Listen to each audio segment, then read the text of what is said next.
ಎಲ್ರಿಗೂ ನಮಸ್ಕಾರ. ನಾನು ನಿಮ್ಮ ಸಿಜಿ.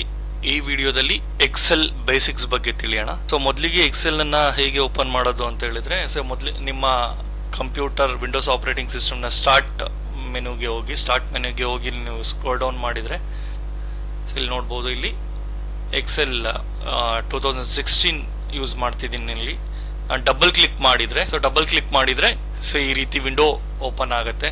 ಸೊ ನೀವು ಅಲ್ಲಿ ನೋಡ್ಬೋದು. ಸೊ ಬೈ ಡಿಫಾಲ್ಟ್ ನನಗೆ ಮಲ್ಟಿಪಲ್ ವರ್ಕ್ ಬುಕ್ಸ್ ಓಪನ್ ಮಾಡೋ ಆಪ್ಷನ್ ಇದು ಕೊಡ್ತಾ ಇದೆ. ಸೊ ಏನದು ವರ್ಕ್ ಬುಕ್ ಅಂತ ಹೇಳಿದ್ರೆ collection of work sheets. So work sheet ಹೇಗಿರುತ್ತೆ ಅಂದ್ಬಿಟ್ಟು ಇನ್ ಫರ್ದರ್ ತೋರಿಸ್ತೀನಿ. ಸೊ ಏನಕ್ಕೆ ಇದು ಮಲ್ಟಿಪಲ್ ಆಪ್ಷನ್ಸ್ ಕೊಡ್ತಾ ಇದೆ ಅಂತ ಹೇಳಿದ್ರೆ, ಉದಾಹರಣೆಗೆ ಸೊ ನೀವು ಈ ನಿಮ್ಮ ಮಂತ್ಲಿ ಬಜೆಟ್ ನಿಮ್ಮ ಮನೆಯದು ಅಥವಾ ನಿಮ್ಮ ಪರ್ಸನಲ್ ಬಜೆಟ್ ಅನ್ನ ಮಾಡಬೇಕು ಅನ್ಕೊಂಡಿರ್ತೀರಾ. ಸೊ ಇಲ್ಲ ಏನೋ ಒಂದು ಲೋನ್ಗೆ ಅಪ್ಲೈ ಮಾಡಬೇಕು ಅಂತೀರಾ, ಅದೊಂದು ಶೀಟ್ ಕ್ರಿಯೇಟ್ ಮಾಡಬೇಕು, EMI ಶೀಟ್ ಕ್ರಿಯೇಟ್ ಮಾಡಬೇಕು ಅನ್ಕೊಂಡಿರ್ತೀರಾ, ಅಥವಾ ಯಾವುದೋ ಒಂದು ಸೇಲ್ಸ್ ರಿಪೋರ್ಟ್ ಕ್ರಿಯೇಟ್ ಮಾಡಬೇಕು ಅಂತ ಅನ್ಕೊಂಡಿರ್ತೀರಾ. ಸೊ ನೀವು ಸ್ಕ್ರಾಚ್ ಇಂದ ಕ್ರಿಯೇಟ್ ಮಾಡೋ ಬದಲು by default so it already create ಒಂದು ಟೆಂಪ್ಲೇಟ್ ರೀತಿ ರೆಡಿ ಇರುತ್ತೆ. ಆ ಟೆಂಪ್ಲೇಟ್ ಮೇಲೆ ನಿಮ್ಮ ಇನ್ಪುಟ್ಸ್ ನ ಕೊಟ್ಕೊ ಹೋಗ್ಬೋದು. ಸೊ ಇದು ಮಲ್ಟಿಪಲ್ ಆಪ್ಷನ್ಸ್. ಇಲ್ಲಿ ನೋಡ್ಬೋದು billing statement, blood pressure tracker, expense report, loan, so personal monthly, ಈ ರೀತಿ ಮಲ್ಟಿಪಲ್ ಆಪ್ಷನ್ಸ್ ಇರುತ್ತೆ. ಇಲ್ಲ ನಾನು ಸ್ಕ್ರಾಚ್ ಇಂದಾನೆ ಮಾಡ್ತೀನಿ ಅಂತ ಹೇಳಿದ್ರೆ, so you can go with blank workbook option. ಸೊ ಈ ಮಿಕ್ಕಿದ್ದ ವರ್ಕ್ ಬುಕ್ಸ್ ಬಗ್ಗೆ ನಾವು ಲೇಟರ್ ನೋಡೋಣ. ಈಗ ನಾನು ಅಲ್ಲಿ start with blank workbook. So ಇಲ್ಲಿ ನಾನು ಡಬಲ್ ಕ್ಲಿಕ್ ಮಾಡಿದ್ರೆ ಈ ತರ ವಿಂಡೋ ಓಪನ್ ಆಗುತ್ತೆ. ಸೊ ಇದನ್ನ ನಾನು ವರ್ಕ್ ಶೀಟ್ ಅಂತ ಕರಿತೀನಿ. ಇಲ್ಲೇನಿದೆ ಈ ಜಾಗನ ನಾನು ವರ್ಕ್ ಶೀಟ್ ಅಂತ ಕರಿತೀನಿ. ಓಕೆ, ಇಲ್ಲಿ ಮಲ್ಟಿಪಲ್ ಆಪ್ಷನ್ಸ್ ಅವೈಲೇಬಲ್ ಇದೆ. ಪ್ರತಿಯೊಂದು ಆಪ್ಷನ್ಸ್ ಬಗ್ಗೆ ಡಿಸ್ಕಸ್ ಮಾಡೋಣ. Okay, one by one. I start with main menu bar. ನೀವು 2003 ಅಥವಾ 7 ಗಿಂತ ಹಿಂದೆ ಮೈಕ್ರೋಸಾಫ್ಟ್ ಆಫೀಸ್ ಅಲ್ಲಿ ನೋಡಿದ್ರೆ ಮಲ್ಟಿಪಲ್ ಮೆನು ಬಾರ್ಸ್ ಅವೈಲೇಬಲ್ ಇರ್ತಿತ್ತು. ಬಟ್ ಇಲ್ಲಿ ಸೊ ಒಂದೇ ಮೆನು ಬಾರ್ ಅವೈಲೇಬಲ್ ಇದೆ. ಸೊ ಈ ಮೆನು ಬಾರ್ ಅಲ್ಲಿ ಸೇವ್, ಅಂಡು, ರೀಡು, ಸೊ ನ್ಯೂ ಪೇಜ್, ಈ ರೀತಿ ಮಲ್ಟಿಪಲ್ ಆಪ್ಷನ್ಸ್ ಇದೆ. ಸೊ ಇನ್ನೂ ಅಲ್ಲಿಗೆ ನಿಮ್ಗೆ ಮಲ್ಟಿಪಲ್ ಆಪ್ಷನ್ಸ್ ಗಳನ್ನ ಆಡ್ ಮಾಡಬೇಕು ಅಂತ ಹೇಳಿದ್ರೆ ನೀವು ಇಲ್ಲಿ ಕಾರ್ನರಿಗೆ ಬಂದ್ರೆ ಇಲ್ಲಿ ನೋಡಿ, ಇಲ್ಲಿ ಡ್ರಾಪ್ ಡೌನ್ ಒಂದು ಲಿಸ್ಟ್ ಇದೆ. ಇಲ್ಲಿ ಓಪನ್ ಮಾಡಿ, ಈಗ ಎಕ್ಸಾಂಪಲ್ ನಾನು ನ್ಯೂ ಶೀಟ್ ಅನ್ನ ಓಪನ್ ಮಾಡೋ ಆಪ್ಷನ್ ನನ್ನ ಟೂಲ್ ಬಾರ್ ಅಲ್ಲಿ ಬರಬೇಕು. ನಾನು ಇಲ್ಲಿ ಚೆಕ್ ಮಾಡಿದ್ರೆ ಸೊ ಇಲ್ಲಿ ನೀವು ನೋಡ್ಬೋದು. ಸೊ ನ್ಯೂ ಪೇಜ್ ನ ಕ್ರಿಯೇಟ್ ಮಾಡ್ಲಿಕ್ಕೆ ಆಪ್ಷನ್ ಬರುತ್ತೆ. ನನಗೆ ಬೇಡ, ಈಗ ಎಕ್ಸಾಂಪಲ್ ನ್ಯೂ ಆಲ್ರೆಡಿ ಕ್ರಿಯೇಟ್ ಆಗಿರೋ ಪೇಜ್ ಅನ್ನು ಓಪನ್ ಮಾಡೋ ಆಪ್ಷನ್ ಇದು ಬೇಡ ಅಂತ ಹೇಳಿದ್ರೆ ಮತ್ತೆ ಇಲ್ಲಿಗೆ ಹೋಗ್ತೀನಿ. ಸೊ ಇಲ್ಲಿ ಓಪನ್ ಆಪ್ಷನ್ ಅನ್ನ ಅನ್ಚೆಕ್ ಮಾಡ್ತೀನಿ. ಓಕೆ, ಇದು ಮೇನ್ ಟೂಲ್ ಬಾರ್. ಸೊ ಅದಾದ ನಂತರ ಇಮಿಡಿಯೇಟ್ಲಿ ಇಲ್ಲಿ ಕೆಳಗಡೆ ಬರೋದು QAT means quick access tool bar ಅಂತ ಕರೀತಾರೆ. ಸೊ ಮೊದಲು ಈ ಟೂಲ್ ಬಾರ್ ಅಲ್ಲಿ ಪ್ರತಿಯೊಂದು ಟೂಲ್ ಬಾರ್ ಅಲ್ಲಿ ಮಲ್ಟಿಪಲ್ ಮೆನು ಆಪ್ಷನ್ಸ್ ಬರ್ತಿತ್ತು. ಬಟ್ ಈಗ ಹೊಸ ವರ್ಷನ್ ನಲ್ಲಿ ಸೊ ಟ್ಯಾಬ್ ಆಪ್ಷನ್ಸ್ ಅವೈಲೇಬಲ್ ಇದೆ. ಇಲ್ಲಿ ನೋಡಬಹುದು home tab, insert tab, page layout, formula, data, review, view, ಈ ರೀತಿ ಮಲ್ಟಿಪಲ್ ಟ್ಯಾಬ್ಸ್ ಇದೆ. ನೀವು ಈ ಟ್ಯಾಬ್ಸ್ ನ ಕಸ್ಟಮೈಸ್ ಮಾಡಬಹುದು. ಸೊ ಅದು ಹೇಗೆ ಅಂತ ಮುಂದಿನ ವಿಡಿಯೋ ತಿಳಿಸ್ಕೊಡ್ತೀನಿ. ಸೊ ಈಗ ಪ್ರತಿಯೊಂದು ಟ್ಯಾಬ್ ಅಲ್ಲೂ ಮಲ್ಟಿಪಲ್ ಫಂಕ್ಷನ್ಸ್ ಇದೆ. ನೋಡಿ, ಇಲ್ಲಿ ಈ ಹೋಮ್ ಟ್ಯಾಬ್ ಅಲ್ಲಿ ಮಲ್ಟಿಪಲ್ ಫಂಕ್ಷನ್ಸ್ ಇದೆ. Cut, copy, format, so table insert, table delete. ಇಲ್ಲಿ ಹೋದ್ರೆ ಇನ್ಸರ್ಟ್ ಅಲ್ಲೂ ಮಲ್ಟಿಪಲ್ ಆಪ್ಷನ್ಸ್ ಇದೆ. ಚಾರ್ಟ್ಸು, ಇಲ್ಲಿ ಪೇಜ್ ಲೇಔಟ್ ಅಲ್ಲಿ ಹೋದ್ರೆ ಮಲ್ಟಿಪಲ್ ಆಪ್ಷನ್ಸ್ ಇದೆ. ಈ ರೀತಿ ಪ್ರತಿಯೊಂದು ಟ್ಯಾಬ್ ಅಲ್ಲೂ ಸೊ ಹಲವಾರು ಆಪ್ಷನ್ಸ್ ಗಳನ್ನ ಈ ಆಪ್ಷನ್ಸ್ ಗಳು ಅವೈಲೇಬಲ್ ಇರೋ ಜಾಗನ ರಿಬ್ಬನ್ ಅಂತ ಕರಿತೀವಿ. ಪ್ರತಿಯೊಂದು ಟ್ಯಾಬ್ ಅಲ್ಲೂ ರಿಬ್ಬನ್ ಅವೈಲೇಬಲ್ ಇದೆ. ಸೊ ಇದನ್ನ ರಿಬ್ಬನ್ ಅಂತ ಕರಿತೀವಿ. ಈ ರಿಬ್ಬನ್ ಅನ್ನ ನೀವು ಐಡ್ ಬೇಕಾದ್ರೂ ಮಾಡ್ಕೋಬಹುದು. ಹೇಗೆ ಐಡ್ ಮಾಡ್ತೀರಾ ಅಂತ ಹೇಳಿದ್ರೆ, ಆ ಟ್ಯಾಬ್ ಮೇಲೆ ಹೋಗಿ ಟ್ಯಾಬ್ ಅಲ್ಲಿ ಮೇಲೆ ಡಬಲ್ ಕ್ಲಿಕ್ ಮಾಡಿದ್ರೆ ನೋಡಿ ಆ ರಿಬ್ಬನ್ ಐಡ್ ಆಯ್ತು. ಮತ್ತೆ ಆ ರಿಬ್ಬನ್ ಆಪ್ಷನ್ಸ್ ಗಳನ್ನ ನೋಡ್ಬೇಕು ಅಂತ ಹೇಳಿದ್ರೆ ಮತ್ತೆ ಅಲ್ಲಿ ನೀವು ಡಬಲ್ ಕ್ಲಿಕ್ ಮಾಡಿದ್ರೆ ಆಪ್ಷನ್ ಮತ್ತೆ ಓಪನ್ ಆಗುತ್ತೆ, ಮೀನ್ಸ್ ರಿಬ್ಬನ್ ಓಪನ್ ಆಗುತ್ತೆ. ಇದು ಫಸ್ಟ್ ಮೆಥಡ್. ಸೆಕೆಂಡ್ ಮೆಥಡ್ ಅಲ್ಲಿ ಈ ಕಾರ್ನರ್ ಅಲ್ಲಿ ಹೋಗ್ಬಿಟ್ಟು ಇಲ್ಲಿನೂ ಕ್ಲೋಸ್ ಮಾಡಿದ್ರೆ ನಿಮ್ಗೆ ಆ ರಿಬ್ಬನ್ ಕ್ಲೋಸ್ ಆಗುತ್ತೆ. ಮತ್ತೆ ರಿಬ್ಬನ್ ಓಪನ್ ಮಾಡಬೇಕು ಅಂದ್ರೆ ಮತ್ತೆ ಯಾವ ಟ್ಯಾಬ್ ಮೇಲೆ ಬರ್ತೀರಾ ಅಲ್ಲಿ ಡಬಲ್ ಕ್ಲಿಕ್ ಮಾಡಿದ್ರೆ ಎಲ್ಲಾ ರಿಬ್ಬನ್ಸ್ ಗಳು ಮತ್ತೆ ಓಪನ್ ಆಗುತ್ತೆ. ಸೊ ಇದು ಫಸ್ಟ್ ಆಪ್ಷನ್. ಈ ಪ್ರತಿಯೊಂದು ಫಂಕ್ಷನ್ಸ್ ಬಗ್ಗೆ ಹೋಗ್ತಾ ಕಲಿಯೋಣ. ಸೊ ಇಲ್ಲಿ ಈ ಪೇಜ್ ಅಲ್ಲಿ ಏನೇನು ಅವೈಲೇಬಲ್ ಇದೆ ಫಸ್ಟ್ ತಿಳಿಯೋಣ. ಇಲ್ಲಿ ಹೋದ್ರೆ ಇದು ನೇಮ್ ಬಾಕ್ಸ್. ಏನಿದು ನೇಮ್ ಬಾಕ್ಸ್ ಅಂತ ಹೇಳಿದ್ರೆ, ಈ ಜಾಗನ ನಾವು ಸೆಲ್ ಅಂತ ಕರಿತೀವಿ. ನನ್ನ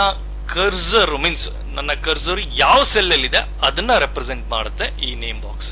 ಸೊ ಉದಾಹರಣೆಗೆ ಇಲ್ಲಿ ನೋಡಬಹುದು, ಈ ಕಾಲಮ್ ಓಕೆ, ಈ ಕಾಲಮ್ 6th ರೋಲಿ ನನ್ನ ಕರ್ಸರು ಇದೆ. ನನ್ನ ಸೆಲ್ ಪಾಯಿಂಟರ್ ಇದೆ, ಅದನ್ನು ರೆಪ್ರೆಸೆಂಟ್ ಮಾಡುತ್ತೆ ಇದನ್ನ name box. As well as it will represent the range, ಇದು ರೇಂಜ್ ಅನ್ನು ರೆಪ್ರೆಸೆಂಟ್ ಮಾಡುತ್ತೆ. ಇದನ್ನು ನೇಮ್ ಬಾಕ್ಸ್ ಅಂತ ಕರಿತೀವಿ. ಇದು ಫಾರ್ಮುಲಾ ಬಾಕ್ಸ್. ಏನದು ಫಾರ್ಮುಲಾ ಬಾಕ್ಸ್ ಅಂತ ಹೇಳಿದ್ರೆ, ನನ್ನ ಸೆಲ್ ಅಲ್ಲಿ ನಾನು ಏನ್ ಫಾರ್ಮುಲಾನ ಬರ್ದಿರ್ತೀರೋ ಅದು ಇಲ್ಲಿ ರಿಪ್ಲಿಕೇಟ್ ಆಗುತ್ತೆ. ಸೊ ಬೈ ಚಾನ್ಸ್ ನಿಮ್ಮ ಫಾರ್ಮುಲಾ ದೊಡ್ಡದಿತ್ತು ಅಂತ ಹೇಳಿದ್ರೆ ಹೆಂಗೆ ಅದನ್ನ ಎಕ್ಸ್ಪ್ಯಾಂಡ್ ಮಾಡೋದು ಅಂತ ಹೇಳಿದ್ರೆ, ನೀವು ಇಲ್ಲಿ ಕಾರ್ನರಿಗೆ ಹೋಗಿ ಇಲ್ಲಿ ಕ್ಲಿಕ್ ಮಾಡಿದ್ರೆ ನಿಮ್ಮ ಫಾರ್ಮುಲಾ ಬಾರು ಎಕ್ಸ್ಪ್ಯಾಂಡ್ ಆಗುತ್ತೆ. ಸೊ ಮತ್ತೆ ನಾನು ಅದನ್ನ ಮೊದಲಿದ್ದ ತರನೇ ಮಾಡ್ತೀನಿ. ಲೋ ಕ್ಲಿಕ್ ಮಾಡಿದ್ರೆ ಮೊದಲಿನ ತರನೇ ಆಗುತ್ತೆ.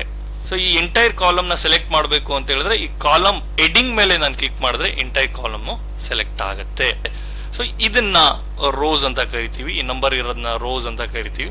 ಸೊ ಈಗ ರೋಸ್ ಎಂಟೈರ್ ರೋ ಸೆಲೆಕ್ಟ್ ಮಾಡಬೇಕು ಅಂತ ಹೇಳಿದ್ರೆ ಆ ರೋ ನಂಬರ್ ಮೇಲೆ ಹೋಗ್ತೀನಿ, ಕ್ಲಿಕ್ ಮಾಡ್ತೀನಿ, ಎಂಟೈರ್ ರೋ ಸೆಲೆಕ್ಟ್ ಆಗುತ್ತೆ. ಈ ರೀತಿ multiple rows and columns available ಇದೆ ಇಲ್ಲಿ. ಸೊ ಇಲ್ಲಿ ನೀವು ಕೆಳಗಡೆ ನೋಡ್ಬೋದು, ಇಲ್ಲಿ ಶೀಟ್ ಅಂತ ಕರೀತಾರೆ. ಏನ್ ಶೀಟ್ ಅಂತ ಹೇಳಿದ್ರೆ, ಇದು ಎಂಟೈರ್ ಏನಿದೆ ಇದನ್ನ ವರ್ಕ್ ಬುಕ್ ಅಂತ ಕರಿತೀವಿ. ಸೊ ಆ ವರ್ಕ್ ಬುಕ್ ಅಲ್ಲಿ ಮಲ್ಟಿಪಲ್ ಶೀಟ್ಸ್ ಅವೈಲೇಬಲ್ ಇರುತ್ತೆ. ಬೈ ಡಿಫಾಲ್ಟ್ ಇಲ್ಲಿ ನನ್ನ ಹತ್ರ ಒಂದೇ ಶೀಟ್ ಇದೆ. ಸೊ ಈಗ ನನಗೆ ಇದೇ ರೀತಿ ಇನ್ನೊಂದು ಶೀಟ್ ಬೇಕು ಅಂದ್ರೆ ಇಲ್ಲಿ ಕ್ಲಿಕ್ ಮಾಡಿದ್ರೆ ಆಟೋಮೆಟಿಕಲಿ ನ್ಯೂ ಶೀಟ್ ಆಡ್ ಆಗುತ್ತೆ. ಇನ್ನೂ ಒಂದು ಶೀಟ್ ಬೇಕು ಅಂದ್ರೆ ಮತ್ತೆ ಕ್ಲಿಕ್ ಮಾಡ್ತೀನಿ, ಶೀಟ್ ಆಡ್ ಆಗ್ತಾ ಹೋಗುತ್ತೆ. ಸೊ ಇಲ್ಲಿ ನೋಡ್ಬೋದು ಶೀಟ್ 1, ಶೀಟ್ 2, ಶೀಟ್ 3. ನಿಮ್ಗೆ ಬೇಡ ಅಂತ ಹೇಳಿದ್ರೆ ಇಲ್ಲಿ ರೈಟ್ ಕ್ಲಿಕ್ ಮಾಡಿ, ಸೊ ಇಲ್ಲಿ ಡಿಲೀಟ್ ಕೊಟ್ರೆ ಆ ಶೀಟು ಡಿಲೀಟ್ ಆಗುತ್ತೆ. ಈಗ ಶೀಟ್ ನೇಮ್ ಅನ್ನ ಚೇಂಜ್ ಮಾಡಬೇಕು. ಶೀಟ್ 1, ಶೀಟ್ 2 ಅಂತಿದೆ, ಇದನ್ನ ನಿಮ್ಗೆ ಬೇಕಾದ ನೇಮ್ ಅನ್ನ ಚೇಂಜ್ ಮಾಡಬೇಕು. ಮತ್ತೆ ನೀವು ರೈಟ್ ಕ್ಲಿಕ್ ಮಾಡ್ತೀರಾ, ಸೊ ಇಲ್ಲಿ ಹೋಗಿ ರೀನೇಮ್ ಮಾಡಬಹುದು. ಸೊ ಉದಾಹರಣೆಗೆ ರಾಮ ಫಸ್ಟ್ ಶೀಟು, ಎರಡನೇ ಶೀಟು ಮತ್ತೆ ರೀನೇಮ್ ಮಾಡಬೇಕು ಶಿವ. ಸೊ ಈ ರೀತಿ ನೀವು ರೀನೇಮ್ ಮಾಡ್ಕೋಬಹುದು. ಎಷ್ಟು ಬಾರಿ ಬೇಕಾದ್ರೆ ನಿಮ್ಮ ಶೀಟ್ ಹೆಸರನ್ನ ನೇಮ್ನ ಚೇಂಜ್ ಮಾಡಬಹುದು. ಸೊ ಇದನ್ನ ಶೀಟ್ಸ್ ಅಂತ ಕರಿತೀವಿ. ಇನ್ನೂ ಒಂದು ಶೀಟ್ ಆಡ್ ಮಾಡಬೇಕು, ಇಲ್ಲಿ ಹೋಗ್ಬಿಟ್ಟು ಈ ರೀತಿ ಸೊ ನೀವು ಶೀಟ್ಗೆ ನೇಮ್ ಕೊಡ್ತಾ ಹೋಗ್ಬೋದು. ಸೊ ಈ ರೀತಿ ನಿಮ್ಮ ಹತ್ರ ಒಂದು 100 ಶೀಟ್ಸ್ ಇರುತ್ತೆ. ಈಗ ನಾನು ಎಕ್ಸಾಂಪಲ್, ನಾನೀಗ ಒಂದು ಶೀಟ್ 1 ಅಲ್ಲಿ ಇದ್ದೀನಿ. ಇಲ್ಲಿ ನೀವು ಮಲ್ಟಿಪಲ್ ಶೀಟ್ಸ್, ಒಂದು 100 ಶೀಟ್ಸ್ ಇರುತ್ತೆ. ಈಗ ನಾವು ಎಷ್ಟು ಶೀಟ್ಸ್ ಇದೆ ಅಂತ ನೀವು ನೋಡಬೇಕು. ಸೊ ಹೇಗೆ ನೋಡೋದು ಅಂತ ಹೇಳಿದ್ರೆ, ನೀವು ಇಲ್ಲಿ ಹೋಗ್ಬಿಟ್ಟು ನೋಡಿ, ಆಪ್ಷನ್ ನಿಮ್ಗೆ ಕಾಣ್ತಾ ಇರ್ಬೋದು. ಇಲ್ಲಿ ಹೋಗ್ಬಿಟ್ಟು ರೈಟ್ ಕ್ಲಿಕ್ ಮಾಡಿದ್ರೆ ನಿಮ್ಮ ವರ್ಕ್ ಬುಕ್ ಅಲ್ಲಿ ಎಷ್ಟು ಶೀಟ್ಸ್ ಇದೆ ತೋರಿಸುತ್ತೆ. ಇಲ್ಲಿ ನೋಡ್ಬೋದು ನನ್ನ ಹತ್ರ 3 ಶೀಟ್ ಇದೆ. ರಾಮ, ಶಿವ, ಮಹಾದೇವ ಅನ್ಬಿಟ್ಟು 3 ಶೀಟ್ ಇದೆ. ಸೊ ಉದಾಹರಣೆಗೆ ಉದಾಹರಣೆಗೆ ನಾನೀಗ ರಾಮ ಶೀಟ್ ಅಲ್ಲಿ ಇದ್ದೀನಿ. ಇಲ್ಲಿ ನೋಡ್ಬೋದು ನಾನು ರಾಮ ಶೀಟ್ ಅಲ್ಲಿ ಇದ್ದೀನಿ. ನಾನು ಮಹಾದೇವ ಶೀಟ್ ಅಲ್ಲಿ ಹೋಗ್ಬೇಕು. ಸೊ ಈಗ ಮಹಾದೇವ ಶೀಟು ಎಲ್ಲೋ ಒಂದು 100 ಶೀಟ್ಗಳು ಆದ್ಮೇಲೆ ಇದೆ. ನಾನು ಅದನ್ನ ಡ್ರ್ಯಾಗ್ ಮಾಡ್ಲಿಕ್ಕೆ ಆಗಲ್ಲ ಅಂತ ಹೇಳಿದ್ರೆ ಇಲ್ಲಿ ರೈಟ್ ಕ್ಲಿಕ್ ಮಾಡ್ತೀನಿ. ಸೊ ಇಲ್ಲಿ ಡಬಲ್ ಕ್ಲಿಕ್ ಮಾಡಿದ್ರೆ ಆಟೋಮೆಟಿಕ್ ನನ್ನ ಪಾಯಿಂಟರ್ ಮಹಾದೇವ ಶೀಟ್ಗೆ ಹೋಗುತ್ತೆ. ಈ ರೀತಿ ನೀವು ಶೀಟ್ ಟು ಶೀಟ್ ಸೊ ನೀವು ಮೂವ್ ಆಗಬಹುದು. ಇದು ಸೊ ಮೊದಲನೇದು. ಸೊ ಎರಡನೇದು, ಸೊ ಈ ನಾನು ಈ ಶೀಟ್ ಇದು ಶೀಟ್ ಏನು ವಿವಿಂಗ್ ಇದೆ, ಇದು ನನಗೆ ಒಂದು ಸ್ಮಾಲ್ ಅನಿಸ್ತಿದೆ, ಅದನ್ನ ದೊಡ್ಡದು ಮಾಡಬೇಕು. ಸೊ ಎಲ್ಲಿ ಮಾಡ್ತೀನಿ ಅಂತ ಹೇಳಿದ್ರೆ, ಇಲ್ಲಿ ನೋಡಿದ್ರೆ ನನ್ನ ಶೀಟ್ ನ zoom in zoom out options ಇಲ್ಲಿ ಅವೈಲೇಬಲ್ ಇದೆ ನೋಡಿ. ಶೀಟ್ ಸೆಲ್ ಸೈಜು ದೊಡ್ಡದು ಚಿಕ್ಕದಾಗತ್ತೆ. ಇಲ್ಲಿ ಶೀಟ್ ಸೆಲ್ ಸೈಜ್ ನ ದೊಡ್ಡದು ಚಿಕ್ಕದು ಮಾಡ್ಕೋಬಹುದು. ನಂತರ ಇದು ಇಲ್ಲಿ ನನಗೆ ಸಿಂಗಲ್ ಶೀಟ್ ಕಾಣ್ತಿದೆ, ಇದು ನಾನು ಮಲ್ಟಿಪಲ್ ಪೇಜಸ್ ಆಗಿ ನೋಡ್ಬೇಕು. ಇಲ್ಲಿ ಕೆಳಗಡೆ ಇಲ್ಲಿ ಒಂದು ಆಪ್ಷನ್ ಇದೆ, ಇದು ನಾರ್ಮಲ್. ಇಲ್ಲಿ ಕ್ಲಿಕ್ ಆಗಿದ್ರೆ ನಾರ್ಮಲ್, ಇದು ಮಲ್ಟಿಪಲ್ ಶೀಟ್ಸ್ ಆಗಿ ಬರಬೇಕು ನನಗೆ. ಇಲ್ಲಿ ಕ್ಲಿಕ್ ಮಾಡಿದ್ರೆ ಮೀನ್ಸ್ ಶೀಟ್ ಒಳಗೆ ಮಲ್ಟಿಪಲ್ ಪೇಜಸ್ ಆಗಿ ಬರಬೇಕು. ಓಕೆ, ಸೊ ಹೇಗೆ ಇಲ್ಲಿ ಹೋಗಿ ಕ್ಲಿಕ್ ಮಾಡಿದ್ರೆ ಅದು ಮಲ್ಟಿಪಲ್ ಪೇಜಸ್ ಆಗಿ ಕನ್ವರ್ಟ್ ಆಗುತ್ತೆ. ಇಲ್ಲಿ ನೀವು ನೋಡ್ಬೋದು ಪೇಜ್ 1, ಪೇಜ್ 2, ಪೇಜ್ 3, ಪೇಜ್ 4 ಈ ರೀತಿ ಮಲ್ಟಿಪಲ್ ಪೇಜಸ್ ಆಗಿ ಕನ್ವರ್ಟ್ ಆಗುತ್ತೆ. ಇಲ್ಲ ಮತ್ತೆ ನೀವು ನಾರ್ಮಲ್ಗೆ ಬ್ಯಾಕ್ ಮಾಡಬೇಕು ಅಂತ ಹೇಳಿ ಇಲ್ಲಿ ಹೋಗಿ ನಾರ್ಮಲ್ ಕ್ಲಿಕ್ ಮಾಡಿದ್ರೆ ಮತ್ತೆ ಅದು ನಾರ್ಮಲ್ಗೆ ಕನ್ವರ್ಟ್ ಆಗುತ್ತೆ. ಬಟ್ ಇಲ್ಲಿ ಆಲ್ರೆಡಿ ಅದು ಪೇಜಸ್ ಆಗಿ ಡಿವೈಡ್ ಆಗಿದೆ, ಬಟ್ ಅದು ನಾರ್ಮಲ್ ಆಗಿ ಕನ್ವರ್ಟ್ ಆಗುತ್ತೆ.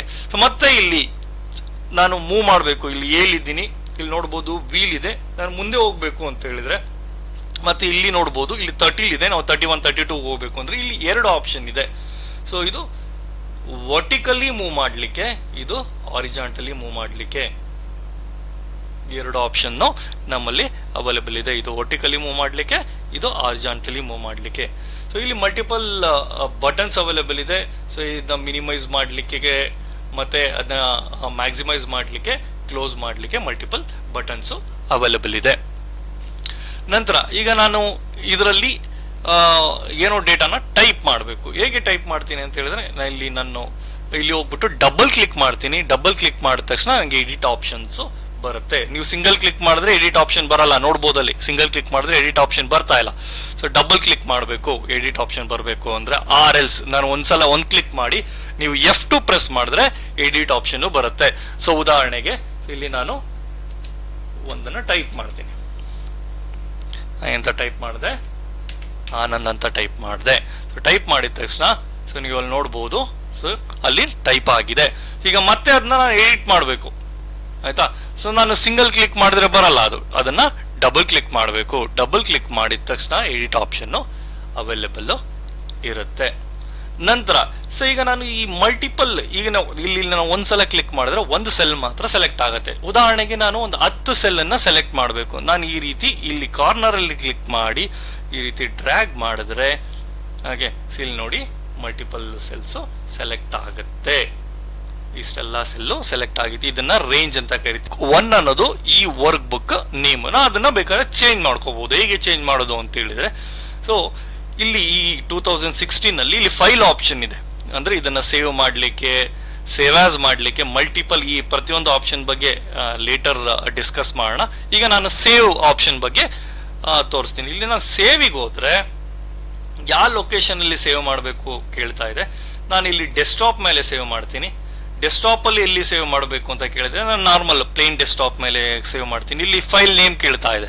ಸೊ ಇಲ್ಲಿ ನಿಮ್ಗೆ ನಾ ಫೈಲ್ ಏನ್ ಪರ್ಪಸ್ಗೋಸ್ಕರ ಕ್ರಿಯೇಟ್ ಮಾಡ್ತೀರೋ ಅಲ್ಲಿ ನೇಮ್ ಕೊಡಿ. ಇಲ್ಲಿ ನಾನು ವಿಡಿಯೋ 1 ಅಂತ ಕೊಡ್ತೀನಿ. ಹಾಗೆ ಸೊ ಅದನ್ನ ಯಾವ ಫಾರ್ಮೆಟ್ ಅಲ್ಲಿ ಸೇವ್ ಮಾಡಬೇಕು, ಮಲ್ಟಿಪಲ್ ಆಪ್ಷನ್ಸ್ ಅವೈಲೇಬಲ್ ಇದೆ.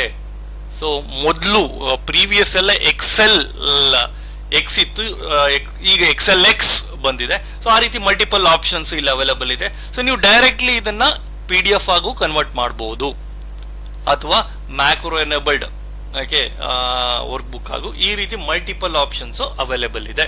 ಇಲ್ಲಿ ನಾನು ನಾರ್ಮಲ್ ವರ್ಕ್ ಬುಕ್ ಆಗಿ ತಗೊಳ್ತೀನಿ, ಸೇವ್ ಕೊಡ್ತೀನಿ. ಓಕೆ, ಸೊ ಇದಿಷ್ಟು ಈ ವಿಡಿಯೋದಲ್ಲಿ ನಾನು ತಿಳಿಸ್ಕೊಡ್ಲಿಕ್ಕೆ ಬಯಸ್ತೀನಿ. ಈ ವಿಡಿಯೋ ನಿಮ್ಗೆ ಇಷ್ಟ ಆಗಿದೆ ಅಂತ ತಿಳ್ಕೊಡ್ತೀನಿ. ಈ ವಿಡಿಯೋ ನೋಡಿದ್ದಕ್ಕಾಗಿ ಧನ್ಯವಾದಗಳು.